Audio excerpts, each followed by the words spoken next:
Gus Dur hadir, para tokoh memberikan testimoni, pengalaman, sejarah yang ujungnya kita butuh Gus Dur bukan sekedar guru bangsa, tapi sebagai pahlawan yang memotivasi kita semua. Oke, kalau cerita kepada kami, tentu kerukunan beragama tak lepas dari sosok Gus Dur, guru bangsa.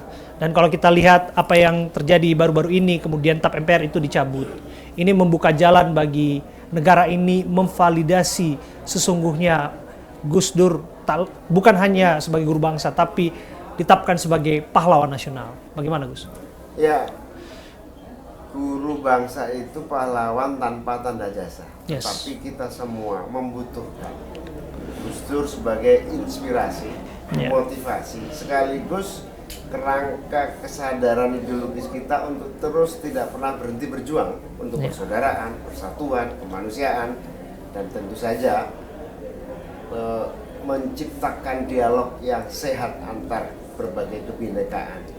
Gus Dur telah melakukan itu. Seperti yang Anda sampaikan, Gus Dur bilang ketika sedang terpojok karena pikiran-pikiran Gus Dur yang dianggap kontroversial waktu itu, di mana dulu perbedaan, kekerasan antar kelompok, antar agama itu muncul ke permukaan. Gus Dur melawan itu dan tidak populer. Kemudian Gus Dur terpojok, selalu Gus Dur menyatakan sejarah yang akan membuktikan. Betul. Dan hari ini sejarah membutuhkan Gus Dur untuk terus kita semua termotivasi.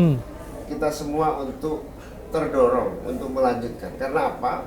Persatuan, persaudaraan, kebinekaan tunggal ikaan kita tidak bisa dibiarkan tanpa kita rawat. Untuk merawat itu Gus Dur hadir, para tokoh memberikan testimoni, pengalaman, sejarah yang ujungnya kita butuh Gus Dur bukan sekedar guru bangsa, tapi sebagai pahlawan yang memotivasi kita semua. Oke, kalau kita lihat kan jalan panjang sebetulnya, Gus, perjuangan untuk memastikan tapi itu dicabut, tapi MPR itu dicabut, dan kemudian kalau kita lihat sudah dicabut dan tidak akan berhenti di situ. Perjuangan itu kan dimulai oleh berbagai fraksi, termasuk PKB, sesungguhnya yang secara konsisten memperjuangkan itu. Anda ada dalam kabinet, Gus. Seperti apa semestinya pemerintah meresponi itu? Ya, tentu banyak sekali tokoh-tokoh yang sudah mendapatkan pahlawan. Nah, Gus Dur ada di atas beberapa yang sudah mendapatkan itu. Maka tentu saja pemerintah tidak ada pilihan kecuali untuk mendukung itu. Karena itu dukungan dari berani dari seluruh pihak itu penting buat pemerintah bagi proses-proses memastikan bahwa Gus Dur adalah pahlawan nasional. Dan itu tentu akan diresponin secara responsif ya oleh pemerintah. Kalau Anda melihat suasana kebatinan dalam kabinet Prabowo Gibran ini seperti apa? Selalu ada proses di mana mulai dari bawah, prosedur-prosedur administrasi kenegaraan yang harus ditempuh. Ada pemerintah daerah, ada persiapan gelar pahlawan, ada berbagai tahapan yang saya yakin semua itu mudah dilakukan. Luar biasa. Romo, jelaskan kepada kita, TAP MPR sudah dicabut. Tentu kemudian ya Gus Dur memang tidak harus disematkan untuk menjadi seorang pahlawan. Karena sesungguhnya Gus Dur sudah menjadi pahlawan di hati kita, di pikiran kita dengan ide-idenya yang lahir dan membumi dan bahkan sampai hari ini terus ada. Seiring berjalannya waktu, pikiran-pikiran yang melampaui batas waktu selalu ada hingga saat ini. Jelaskan kepada kami, Romo, bagaimana kontribusi Gus Dur dalam kerukunan umat beragama dan idenya yang sampai hari ini masih tetap ada? Menurut saya sangat penting Gus Dur juga resmi dikemukakan sebagai contoh bagi bangsa Indonesia. Karena dia punya sikap-sikap yang pantas dicontohi. Dia punya kemampuan untuk membuat sesuatu yang menjadi syarat agar Indonesia betul-betul bersatu, yaitu mempunyai identitasnya sendiri, identitas sebagai orang Muslim, identitas sebagai orang Jawa Timur, dan sekaligus identitas Indonesia, identitas sebagai saudara dari agama-agama lain. Itu yang kita harapkan. Saya orang Katolik, dekat dengan Gus Dur, bukan Gus Dur mesti menjadi Katolik, justru sebagai orang Islam.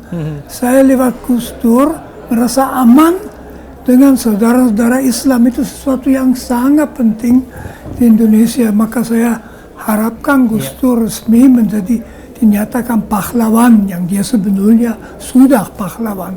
Oke, kenapa kita merindukan sosok Gus Dur di era hidup beragama hingga saat ini?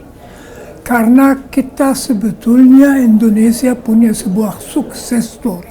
Jadi meskipun ada selalu konflik macam-macam antara agama, pada dasarnya hubungan antara agama sudah baik. Di situ Gus Dur memainkan peranan yang luar biasa dan itu jangan pernah taken for granted. Jadi menuju tahun Indonesia Emas 2045 masih akan ada tantangan-tantangan besar. Justru di situ penting kita punya contoh sebagai Gus Dur, di mana sebagai orang Indonesia kita bisa sekaligus anggota macam-macam agama, macam-macam suku, macam-macam posisi sosial dalam masyarakat, dan kalau ada masalah daripada benci, tertawa-tertawa, saling merangkul dan bersahabat. Luar biasa. Bagaimana Pak Wisnu menanggapinya? Kalau saya dengar cerita kan yang sempat diceritakan bahwa kalau kemudian Gus Dur ditempatkan sebagai tokoh sentral NU, tapi kalau beliau berkunjung ke Bali, lebih seringnya ke pura dan ke ashram begitu, karena ia ingin sesungguhnya menitipkan umat Islam kepada warga di sana untuk bisa hidup berdampingan. Luar biasa, Gus Dur ini telah mengimplementasikan sesanti bangsa kita, Bhinneka Tunggal Ika, lengkapnya Bhinneka Tunggal Ika, Tanhana Dharma Manggruwa. Maka beliau tak gentar membela yang benar. Ini harus kita teruskan kepada generasi kita, karena Bung Karno juga pesan jas merah, jangan sekali lupa sejarah. Kebaikan-kebaikan beliau, keteladanan beliau kita harus teruskan kepada generasi muda kita untuk Indonesia Raya. Lagu Indonesia Raya 3 stansa jangan pernah kita lupakan. Stansa pertama, mari kita berseru Indonesia tetap bersatu, mari kita berdoa Indonesia bahagia, dan mari kita berjanji Indonesia tetap abadi. Itu yang paling penting. Jangan pernah kita mau diadu domba oleh siapapun juga. Itu dia. Kalau Anda apa yang sulit dilupakan dari Gus Dur? Saya lihat Gus Dur telah mengimplementasikan nilai-nilai Pancasila, dan beliau betul-betul melihat manusia Indonesia ini duduk sama rendah, berdiri sama tinggi. Ini contoh yang luar biasa dari Gus Dur.